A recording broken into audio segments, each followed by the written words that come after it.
नमस्कार, आप देख रहे हैं राष्ट्रीय प्रस्तावना और मैं हूं आपके साथ एकता। खबर लखीमपुर खीरी से है, जहां गोला गोकर्ण की छोटी काशी में आज कॉरिडोर का जो कार्य शुरू होने लगा तो वहां पे व्यापारियों में दहशत का माहौल है। आपको बता दें, जो व्यापारी है उन्होंने दुकानें बंद कर रखी है और उनके अंदर दहशत का माहौल है। इस दौरान उन्होंने सारी दुकान बनने के साथ साथ जितने वहाँ के सैकड़ों जो व्यापारी हैं वो तीसरे दिन भी जो है वो धरने पर बैठे हैं। इस दौरान वहाँ की भाजपा की नेत्री भी है, वो भी वहाँ पर बैठी हुई है और उनका ये कहना है कि जो अम्बेडकर की मूर्ति के पास जो तीसरे दिन जो धरना प्रदर्शन चल रहा है वो उनकी मांगों को लेकर है कि आगे चलकर व्यापारियों की हित में क्या क्या होगा। इस दौरान उन्होंने ये भी कहा है कि जिस तरह से व्यापारी वर्ग लगातार अपनी मांगों को लेकर धरना प्रदर्शन कर रहे हैं तो सरकार तक उनकी बात निश्चित तौर पर पहुंचनी चाहिए, जो कि नहीं पहुंच रही है। और व्यापारियों में दहशत है कि अगर इस तरह से कार्य होगा तो आने वाले समय में ये व्यापारी वर्ग है वो किस तरह से कार्य करेगा। इस दौरान आपको बता दें कि जो वहाँ भाजपा नेत्री प्रीति पांडे के साथ सैकड़ों व्यापारी जो धरने पर बैठे हुए। राष्ट्रीय प्रस्तावना के लिए लखीमपुर खीरी के साथ नवीन गिरी के साथ मोनू गुप्ता की रिपोर्ट। मेरा नाम मोहम्मद सिद्दीक है। मेरी दुकान नंबर 37 है,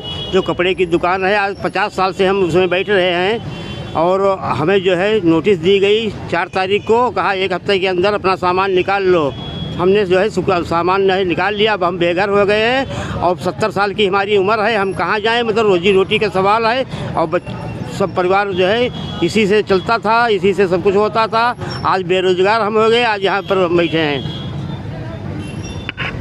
जी, मैं व्यापारी हूँ। मेरी आदर्श गारमेंट के नाम से मेला मैदान में पहली गली में पहली शॉप है और हमको ये ज्ञात हो रहा है कि हमारी जो ये सेठ जी की भूमि है इसका भी अधिग्रहण किया जा रहा है। लेकिन इसका अधिग्रहण किस आधार पर किया जा रहा है? हम कम से कम 350 लोग कल सेठ जी के पास गए थे।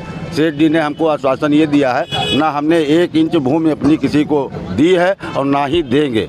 तो वो हमारी निजी भूमि में कैसे अपना कॉरिडोर का निर्माण कर सकते हैं? आपको कोई नोटिस तामील कराई गई? कोई नोटिस तामील नहीं कराई गई। एसडीएम साहब द्वारा कहा गया था पिछले हफ्ते कि हम यहाँ से लगा के और चंदेली मार्केट तक जो है 20 मीटर या 25 मीटर 50 मीटर जो भी उनका अपना बन रहा है एजेंडा, उस हिसाब से हम अपनी ज़मीन अधिग्रहण कर लेंगे। लेकिन किस आधार पर? इसका कोई जो है सही से लीगल प्रोसेस भी तो होता है। अभी तक आपको कोई जानकारी इसकी नहीं दी गई है। हम लोग बिल्कुल अनभिज्ञ हैं, डरे हुए हैं, सहमे हुए हैं। ये आज हमारा पूरा मेला मैदान, धनिया, मिर्चा, जूता, चप्पल, जो भी सारी दुकानें बंद हैं।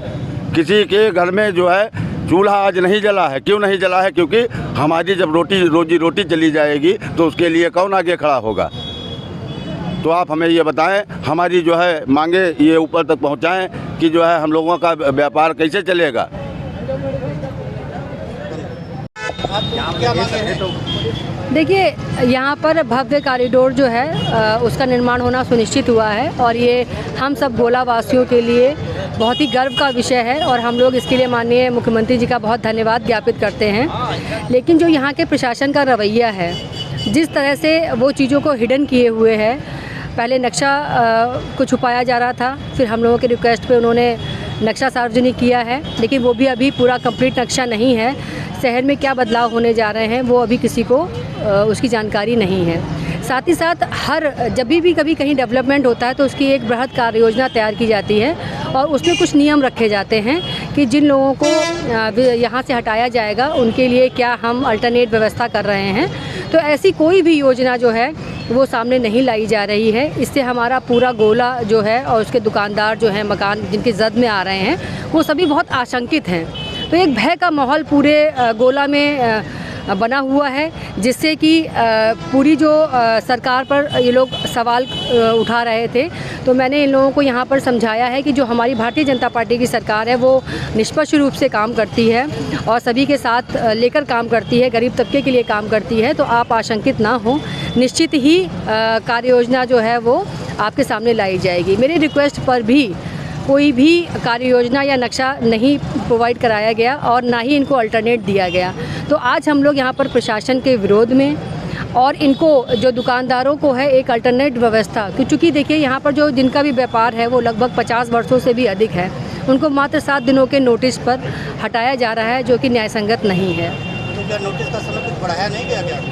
नोटिस का नोटिस का जो पीरियड है वो हम लोगों की रिक्वेस्ट पे अभी आज शाम तक का बढ़ाया गया है। तो 3 दिन से धरना प्रदर्शन आपका चल रहा है ये? अभी तीसरा दिन है। हाँ, आज हम लोग का तीसरा दिन है, मगर एसडीएम साहब ने आश्वासन दिया है कि आज शाम तक वो निश्चित ही कोई ना कोई व्यवस्था जो है वो दुकानदारों के लिए और जिनके मकान जद में आ रहे हैं उनको लेकर आएंगे। और हम लोगों की दूसरी मांग ये है कि जो मंदिर का रकबा है वो स्वयं में इतना पर्याप्त है और उस पर कई रसूखदार लोगों का कब्ज़ा है, तो हमारी मंदिर का जो गाटा है उसको भी, जो नज़ूल में आता है, उसको भी कब्ज़ा मुक्त कराकर भव्य निर्माण में सम्मिलित किया जाए। पहले एसडीएम साहब ने कहा था कि जो पुराना नक्शा, जो पहला नक्शा था, उसके हिसाब से 47 घर जो हैं वो चिन्हित किए गए हैं और वो जद में आ रहे हैं। लेकिन आज के परिप्रेक्ष्य में अगर मैं बात करूं, जो नक्शा संशोधित किया गया है, आप यकीन मानिए, आप अभी पीछे चले जाइए, पूरी मार्केट में चले जाइए, वो 47 घर के बजाय आज हज़ारों घर प्रभावित हैं, जो कि केवल भेदभावपूर्ण रवैये की वजह से हैं। हम लोग चाहते हैं कि समानता से सबका साथ सबका विकास हो और भव्य कॉरिडोर का निर्माण हो। प्रदर्शन चल रहा है, अभी तक कोई शासन प्रशासन से आपको कोई मतलब सहयोग मिला या कोई? देखिए जी, पहले दिन से जब धरना प्रदर्शन स्टार्ट हुआ था तो उस दिन एसडीएम साहब आए थे, उन्होंने आश्वासन दिया था कि हम लोगों की मांग थी कि एक तो नक्शा सार्वजनिक किया जाना चाहिए कॉरिडोर का, तो नक्शा उन्होंने हम लोगों को भेजा, लेकिन मुझे लगता है कि वो मानक के अनुरूप नहीं है। दूसरा, उन्होंने हमें ये वादा किया कि आज हम वैकल्पिक व्यवस्था करने का, व्यापारियों की जो दुकानें विस्थापित की गई हैं, जो स्थापित दुकानें थी विस्थापित की गई हैं, तो उनके लिए वैकल्पिक व्यवस्था हम वो अवेलेबल कराएंगे। इसका नोटिफिकेशन है, सर्कुलर वो आज हम लोगों को हैंड ओवर करते, तो नॉर्मल सी बात है कि सुबह नहीं कर सकता है कोई भी अधिकारी, शाम तक का उन्होंने समय दिया है, तो हम लोग शाम तक यहाँ बैठेंगे। लेकिन उसके साथ हम लोगों ने ये भी कहा कि उस दिन आदरणीय डॉक्टर प्रीति वर्मा जी भी थी, तो उन्होंने एक बात कही कि जो व्यापारी स्थापित से विस्थापित किए जा रहे हैं उनके लिए वो स्थान अवेलेबल कराएं कि जहाँ से उनको आप विस्थापित करेंगे, तो ऐसी कौन से स्थान आपने तय किए हैं जहाँ उनको आप स्थापित करेंगे। तो उन्होंने कहा कि चिन्हीकरण में हमें समय लगेगा और हम इसको देर से आप थोड़ा कर पाएंगे, उसके लिए हम और समय चाहेंगे, लेकिन हम वैकल्पिक व्यवस्था आश्वासन जो है नोटिफिकेशन वो हम आपको मंगलवार को हैंड ओवर कर देंगे। तो उन्हीं के इंतजार में आज सारे व्यापारीगण गोला शहर के सम्मानित यहाँ पर उपस्थित हैं, सारे जनसेवक यहाँ पर उपस्थित हैं और मैं भी साथ में यहाँ उपस्थित हूँ, सिद्धार्थ शुक्ला।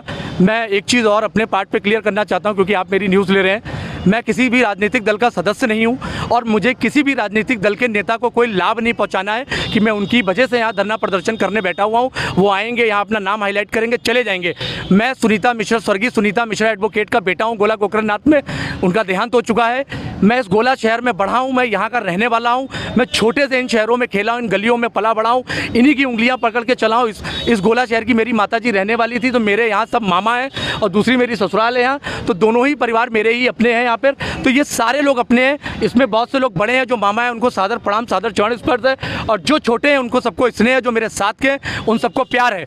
मैं किसी भी मकसद से यहाँ नहीं आया, मेरा मकसद सिर्फ इतना है कि मुझे पता चला कि मेरे व्यापारीगण, मेरे शहर के लोग, मेरे भाई बंधु बहुत परेशान हैं, उनके लिए मुझे बैठना चाहिए धरने पर, उनके लिए मुझे आवाज़ उठाना चाहिए। 2 दिन, 4 दिन, 5 दिन, 6 दिन बैठने से अगर उनको कोई लाभ मिलता है और जो वो चाहते हैं अगर उनके फेवर में डिसीजन जाता है, सरकार लेती है, तो इससे ज़्यादा सौभाग्य हमारा नहीं होगा, ना ही पत्रकारों का होगा, ना ही शहर के लोगों का होगा। जो पत्रकार भी हैं वो ठीक है, पत्रकारिता का जो प्रोफेशन कर रहे हैं, लेकिन वो भी इसी शहर के हैं, इसी शहर में पले, इसी शहर में बड़े हैं, इन्हीं शहर में खेले हैं। आपसे मेरी डिमांड है कि आप एक एक जनता की बाइट बनाएं, जो भी यहाँ पे व्यापारीगण हैं उनकी बाइट को भी निकालें, उनके भी दुख दर्द को झलकाएं और उनको दिखाएं शासन और प्रशासन को आप अपने माध्यम से, कि ताकि पता चल सके कितना रोष, कितना दर्द और कितना कष्ट है हमारे शहर के लोगों में।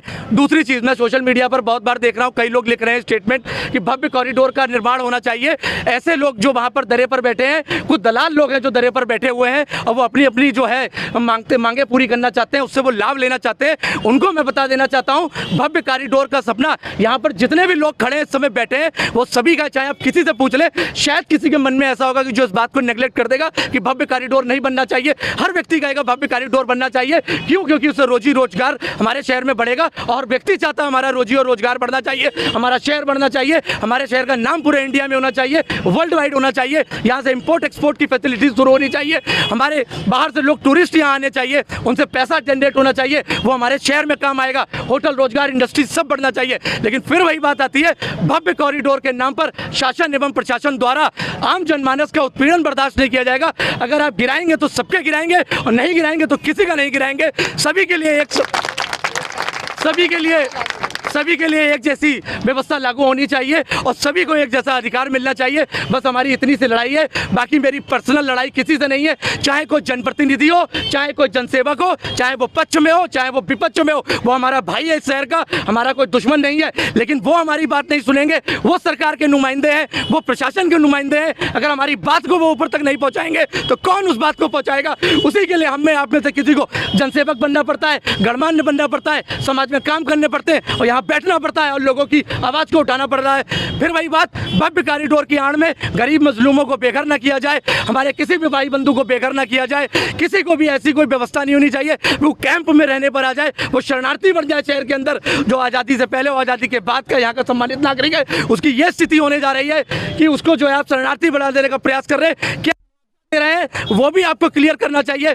जिन ब्याज जमीनों पर लोगों के मकान बने, मकान का तो मुआवजा आप देने का प्रयास कर रहे हैं, लेकिन मकान पे, जमीन पे, जो नजूल की जमीन पे जो मकान बना हुआ है, उस जमीन की कीमत कौन देगा? तो जिनका वैध या अवैध है, कुछ ऐसा सिस्टम चल रहा है सरकार के द्वारा, वो मुआवजा बिल्कुल क्लियर होना चाहिए, कांच के शीशे की तरह होना चाहिए। यहाँ खड़े हुए हर व्यक्ति को पता होना चाहिए कि किसको कितना मुआवजा मिला है, किसी को कम मिल जाए, किसी को ज़्यादा मिल जाए, किसी को अलग ओबलाइज कर दे, किसी को आप अलग ओबलाइज कर दे। ऐसा नहीं होना चाहिए।